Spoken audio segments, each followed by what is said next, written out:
Welcome everyone to SSP TV Community News. I'm Ken Cara. It's the holiday season. That means spending time with family, all the delicious food, and of course, some stress. That's why I'm in a doctor's office. I'm here with Dr. Daniel Benyo, located in Sugarloaf, Pennsylvania on Route 93. Thank you so much for doing this. You're with the Lehigh Valley Health Network and Jefferson Health. Dr. Benyo, it's a time of year. I mean, everyone's having fun, but there's stress, and it could affect our health. Do you see it here? I mean, does it seem stress could lead, to some physical ailments that we have? Oh, certainly. We start seeing people coming in. They're not quite sure why they're not getting restorative sleep, why maybe, their blood pressure's up a little bit, their heart rate's up a little bit. Maybe they're eating a little bit more than they're used to. So certainly we're seeing a lot of patients coming in who are looking for guidance or maybe adjustment of medications.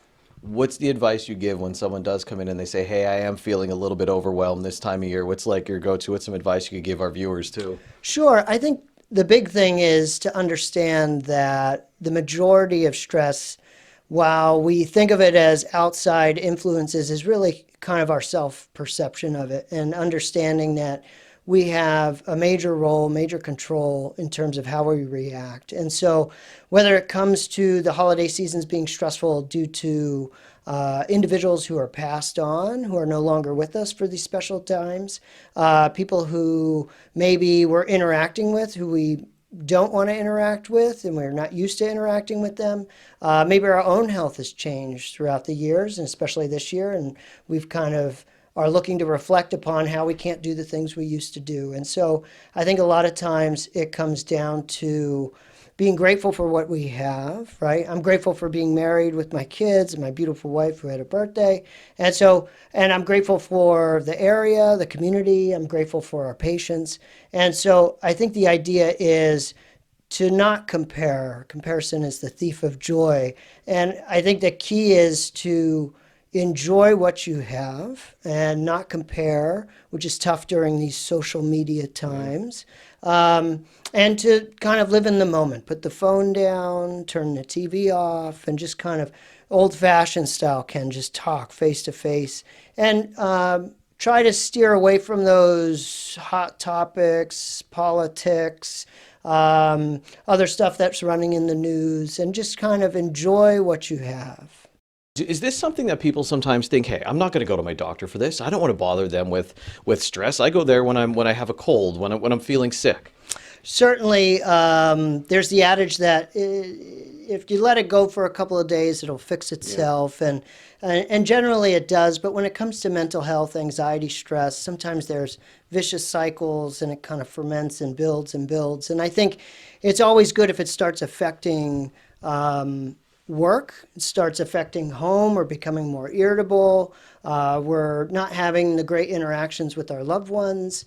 We're maybe not as social as we used to be because we're stressed or anxious. And then if we're starting to utilize unhealthy habits, unhealthy lifestyle choices, we're smoking more, we're drinking more, we're eating more, maybe gambling, we're doing things that may lead to unintended consequences. And so from that standpoint, we want to try to mainly try to go into the doctor and ask about, it's starting to affect my lifestyle. How else am I going to address this? How else can I do this through a pill? Can I do this through counseling or talk therapy? And so approaching it from that standpoint, you should go see your doctor. You should start to talk with them and say, listen, I'm not feeling too great, doc. I don't know what's going on. Maybe it's something that's not related to mental health. It's more related to a metabolic disturbance. Maybe you need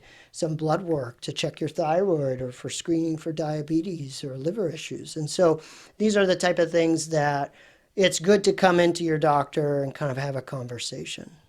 Where do you go from here? They come, they see you, they talk with you a little bit. Maybe you have a solution. Where do you usually go from there when people come to talk to you about mental health? Sure, and I think it's once you've ruled out either through just asking and talking and clinical history about if there is a metabolic or reversible etiology, then we start to talk about utilizing medication. And some people, they might then kind of say to you, well, this has been going on for a couple of years. You know, it's not just over the holidays. And maybe I have issues that have been lingering on and now they're coming to a head. And so we talk about either starting maybe a maintenance medication for a couple of months to see how you do, or starting an as needed medication to kind of help out with those bumps and anxiety and stress. And sometimes talk therapy is excellent.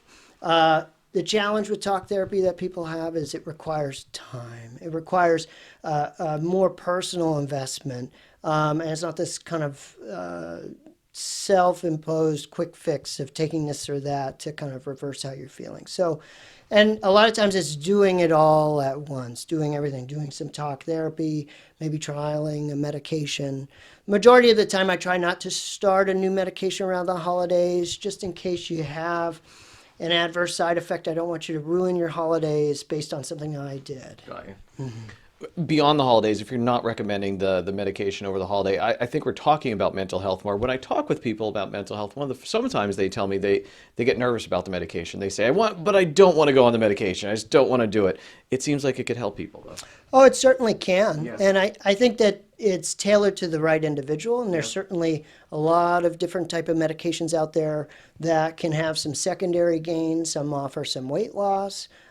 Some help with headaches or migraines.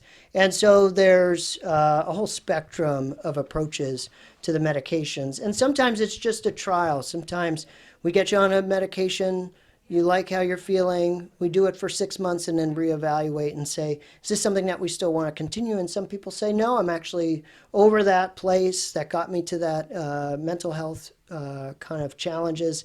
And some say, yeah, I don't want to change it. I like how I feel. Things are going in a good direction. And so it's really individualized. Often I talk with experts who know a lot about a topic and they say, hey, I still get stressed. I still get anxiety. Do you have advice or what you do for yourself or anything you'd share? Sure. So a lot of times I'm more of I like to get it out physically, so I'll be, going to exercise or something of that nature, or going for walks. And I think talking about it with your loved ones and being able to confide about, how your day went or how an interaction went, and be able to have healthy outlets. As soon as you start reaching for a vice of some type that may lead to a negative outcome like smoking or drinking, that's not the best path to take.